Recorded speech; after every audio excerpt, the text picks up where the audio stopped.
Hi friends, welcome to my channel Priya blogs అండి. ఈరోజు నేను వచ్చేసి సింపుల్ నా స్టైల్లో అరటికాయ ఫ్రైని ఎలా చేయాలో చూపించేస్తానండి. సో వీటిని చూసేద్దాము. చూడండి, 2 అరటికాయలు తీసుకుని వీటిని మీకు నచ్చిన స్టైల్లో కట్ చేయండి. నేనైతే రౌండ్గా కట్ చేశానండి. చూడండి, ఈ విధంగా సన్నగా కట్ చేసుకోవాలి. వేగడానికి బాగుంటుంది, తినేయడానికి కూడా చాలా క్రిస్పీగా బాగుంటుందన్నమాట. సో వీటికి కావాల్సిన పదార్థాలు: కరివేపాకు, ఎండుమిర్చి 2, కొద్దిగా ధనియా పౌడరు, కొద్దిగా ఆవాలు జీలకర్ర, చిటికెడు పసుపు, కొద్దిగా సాల్ట్ అండి, 1/2 టీ స్పూన్ కారము. ఇందులో వచ్చేసి మినప్పప్పు, శనగపప్పు వేసుకుంటే బాగుంటుంది టేస్ట్ కోసము. వీటి తయారీ విధానం చూసేద్దాం. ప్యాన్ పెట్టుకొని పొయ్యి పైన ప్యాన్ హీట్ ఎక్కిన తర్వాత 3 టేబుల్ స్పూన్ ఆయిల్ వేసేసుకుందామండి. దీంట్లో ఫ్రైలోకి ఆయిల్ ఎక్కువ పట్టదు కదండి. సో నేనైతే 3 టేబుల్ స్పూన్ యూస్ చేశాను. మీరు ఎన్ని అరటికాయలు తీసుకుంటారో దానికి తగినట్టుగా తీసుకోండి. నేను 2 తీసుకున్నాను కాబట్టి నాకు అది సరిపోతుంది.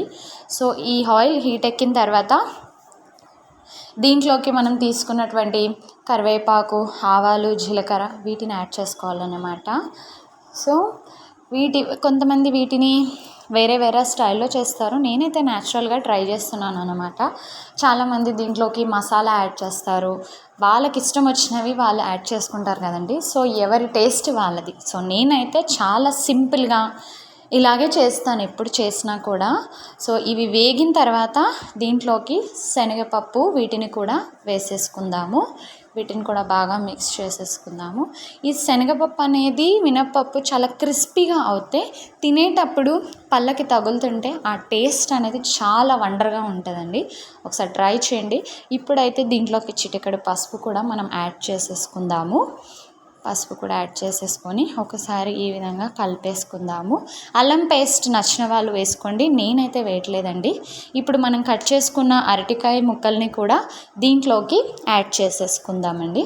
వీటిని చాలామంది కట్ చేసిన తర్వాత ఉప్పు వాటర్లో నానబెట్టి ఆ తర్వాత ఫ్రై చేస్తారు.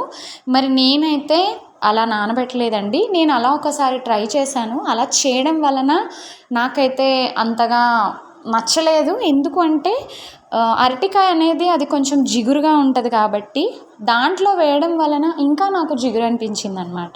చూడండి, ఈ విధంగా ఫ్రై అయిపోయిన తర్వాత కొద్దిగా కారం కూడా యాడ్ చేసేసుకుందాము. కారం ఎక్కువ పట్టదండి ఫ్రై కాబట్టి.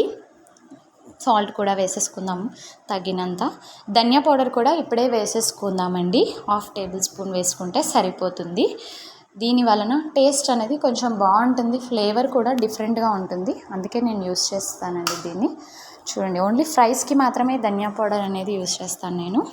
ఈ విధంగా అన్నీ కలిసేలాగా చక్కగా మిక్స్ చేసేసుకుందాము. ఇవి క్రిస్పీగా కావాలి అనుకున్న వాళ్ళు దీనిపైన మూత పెట్టకుండానే ఫ్రై చేసుకోండి లో ఫ్లేమ్లో. క్రిస్పీనెస్ వద్దు అనుకునే వాళ్ళు మూత పెట్టేసుకోవచ్చు. నాకైతే క్రిస్పీగా కావాలనుకుంటున్నాను కాబట్టి మూత పెట్టట్లేదండి. చూడండి, ఉడికిపోయింది.